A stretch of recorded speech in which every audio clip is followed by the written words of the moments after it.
Are you ready to become awesomer? Hello, everyone. My name is Umar Hamid. I'm your host on the No Limit Selling podcast, where industry leaders share their tips, strategy, and advice on how you can become better, stronger, faster. Just before we get started, I've got a question for you.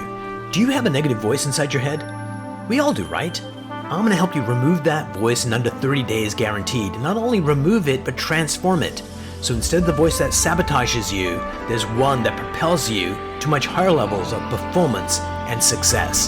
There's a link in the show notes. Click on it to find out more. All right, let's get started. Hey everybody, welcome to another episode of the No Limit Selling podcast. Today we have Andrew from Brooklyn, New York joining us. Andrew, welcome to the program. Thank you so much. So if memory serves correct, and I found this information out like 30 seconds ago, so you've been in real estate for 13 years. So when you first started, what do you think this career would look like, and what did it end up looking like? I'm sorry, Umar, you just went up and down. I'm sorry, I Went lost blank for a about half second? of what you just said. I'm sorry. Hey, no worries. When you first started in real estate, you had an idea of what it was, but now you've got the reality of what it really is. What was the delta between the two? What you thought it was versus what the reality is?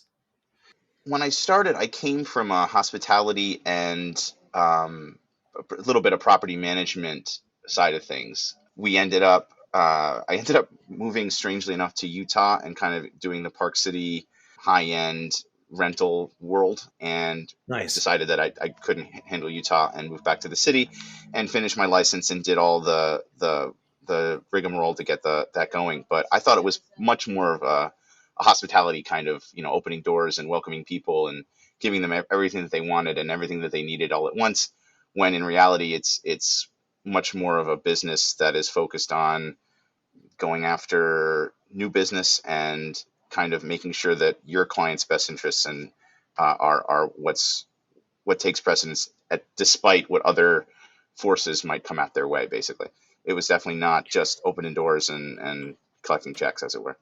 Nice. So as you've gone through, a gazillion transactions, what was one of the first ones that you did where you really learned a valuable lesson that really helped you do better in this industry? Was there a particular transaction that stands out? Oh gosh, yeah. I mean, tons of them. I one There was one that stood out once where I started doing real estate in 2010. That was the height of the bed bug Oh, plague, yeah.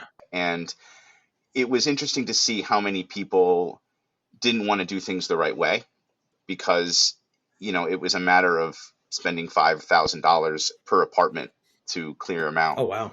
When it first started, and there was no disclosures or anything legal that had to happen to tell a new tenant that they were in a place that was clean or cleaned.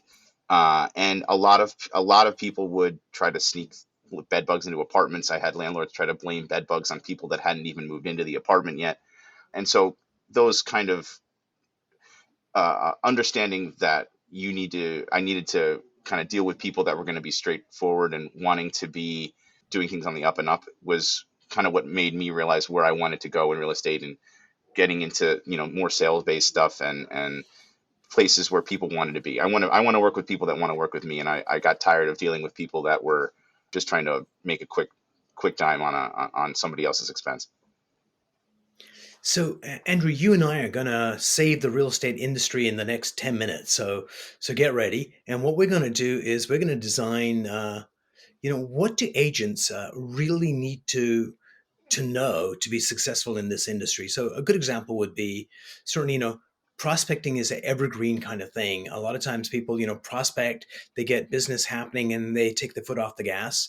But so we need constant reminders there. So if we were designing a curriculum of, let's say, the 5 things that realtors really need to be good at, be great at to build a great career, what would those be? The 5 things, and again, forgive me, Umar, you're coming and going Is on it the coming in and connection, I'm out? afraid. Yeah, I'm sorry.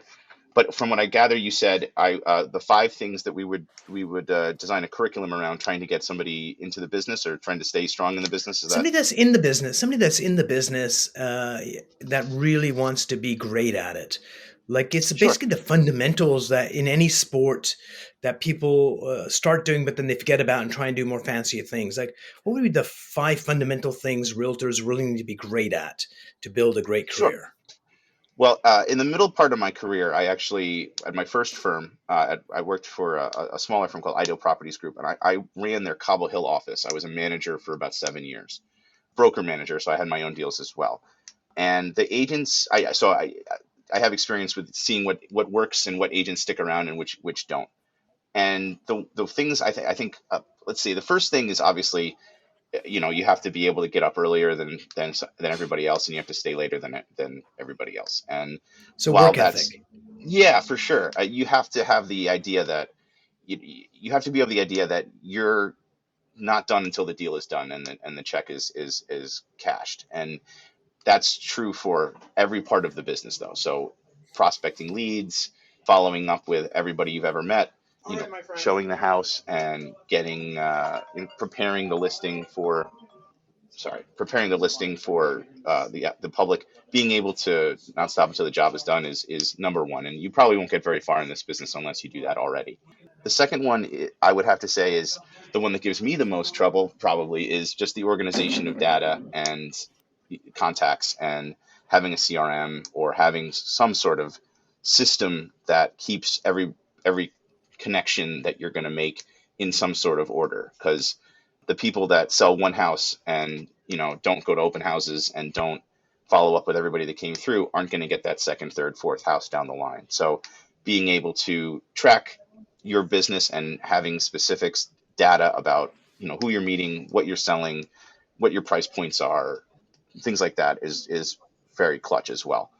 So let's see. Number three. So we've got work ethic, we've got CRM and systems, and number three is Number three, I think, is kind of the stick to itiveness that comes with the work ethic. Is you're going to have ups and downs, and you're going to have periods of time where you probably won't sell something, and you won't, or you'll lose a deal, or I mean, there's all the horror stories of. I mean, I live in the land of co-ops, so co-ops are notoriously fickle, and they you can do everything right, and it'll still it'll still fall apart. I mean, the whole game of real estate is bringing two horses to water, and you can't make either of them drink. So you have to make sure that you're able to get up the next day and do it again and do the same things, and if the same things aren't working after a couple times, you have to be able to adapt and do something else in order to drive your business.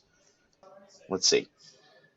The fourth thing, what makes a good realist? I mean, so far those are three pretty good ones. What else can I say? they are. Knowledge. I'm sorry.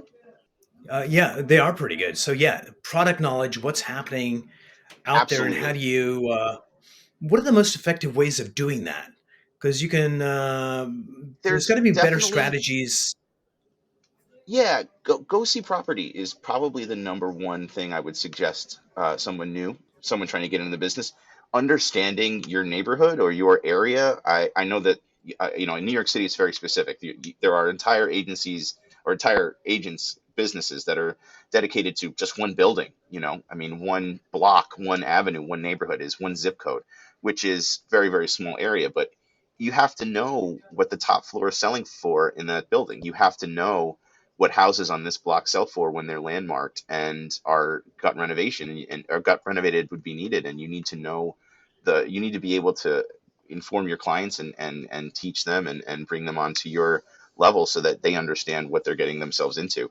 It's very easy to lose a deal by not knowing the data before going into a meeting. And it's also, in my experience, it's being able to teach someone something about their own listing, or someone to giving somebody the knowledge they need to see the market the way you see it, is a very great way to get right to the listing to be signed and right to the deal to be done, because that's what you're there for. And then I think the fifth thing is more esoteric. It's definitely good being able to have customer service at a and have doing this for the right reasons and doing it with the good intentions, and trying to spread some sort of I guess, for lack of a better word, you're spreading love, you're spreading. Don't You have to be able to want to do it. You have to want to bring people to a good outcome. And when you want to do that and you're able to bring people to a good place, they will not stop talking about you and they will tell all their friends about you. And that is the relationship that I strive for with in my business, at least. So I'm going to add a few more to those. There are like five really great ones, and this is kind of piggybacks on some of your stuff. But really being a great salesperson, really understanding how the sales process works, and being bold enough to ask for the sale, really handling objections. So I think that salesmanship part needs to be there because sales for a lot of people is a bad word, and basically nothing happens till somebody sells something, whether it's an idea to cure cancer or it's doing a transaction in real estate. So I think that would be one. Another one I'd add in there is really getting a good sense of understanding human behavior because half your job is being therapist to your clients and also Yeah, a professional negotiator when it's a couple and they think they're on the same page and they're not. So I think yeah. that sales would be one, understanding human behavior would be another. The third one would be is really taking a look at our own limitations and fears and overcoming those, becoming a better, more powerful human being as we go along, because we all have fears and anxieties within us. I'd also think just the ability to keep a positive mindset because it is a tough business that sometimes is incredibly tough. And then, of course, we've had these times where, anything you put on the market gets sold within a day, which are happy times. Anything else missing off that list? What else would you add on that list? No, I think the positive outset is really kind of crucial because it just doesn't work. It doesn't work without it. I don't see how you get up every day and have a real estate career if you didn't want to do it. It's so easy to fall off, and it's so easy to not be to just stay in bed that day. And the ability, I think, as I touched on and you touched on, just the ability to get up the next day and do it again and want to do it again. Your clients can tell when you don't. Your clients will know. Your teammates, if you run a team or if you have a team, if you didn't want to be there that day, they're gonna know. They're gonna tell, and they're not gonna want to be in the same influence. They're not gonna want to be in the same room. They're not. The energy isn't gonna be capable of producing quality sales and quality leads if you're not ready to kind of jump on the boat and start paddling along with everybody else. What was the best real estate advice you've ever gotten on how to be a great realtor? The best real estate advice. Certainly, one up there would be don't hold off anything till tomorrow that you can't do today. I think, and I think the ability to I wish I had a sort of succinct phrase, but I have found that the ability to talk about a lot of things, even slightly, has helped me dramatically. And so I think being up on the world and paying attention to the news and enjoying the things that you enjoy, like if you like music or you like movies, make sure that you engage in those worlds. Make sure you go to concerts, make sure you go to movies, make sure you join book clubs, make sure you bring all of yourself to the table. And the more and more you interact with the world as you want it, the better your business will be. Brilliant. So, Andrew, what's a mind hack you'd like to share with our listeners? Something you do to be more effective, productive, happier? I like that phrase. Well, I just kind of I lived through COVID with and the COVID world, and I had a kid at the same time. So I basically the world before COVID and the world before my child arrived in January of 2020, my daughter, is very different. To it's a different place. And so I think that, I mean, for what hacked my mind, I suppose, would be being able to go outside again and to think about going home to my family, my wife and daughter. I know it's cliche, but it has to be. Betrays what has to happen. It really reveals what needs to be thought of in the forefront, and that kind of just motivates me to work harder that day. I wish I had an office or some sort of clerical hack for it, but it's No, honestly no. the I the mean, that's like motivation the to. that's what life's about Yeah, is family. That's why precise. we Yeah. do what we do. So don't lose sight of that. All right, Andrew, have a kick-ass amazing rest of the day. Go sell something and thanks for being on the show. Thank you so much.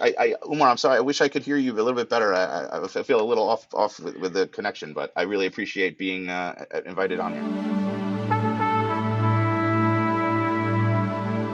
If you enjoyed this episode, please go to iTunes and leave a 5-star rating. And if you're looking for more tools, go to my website at nolimitselling.com. I've got a free mind training course there that's going to teach you some insights from the world of neuro-linguistic programming, and that is the fastest way to get better results.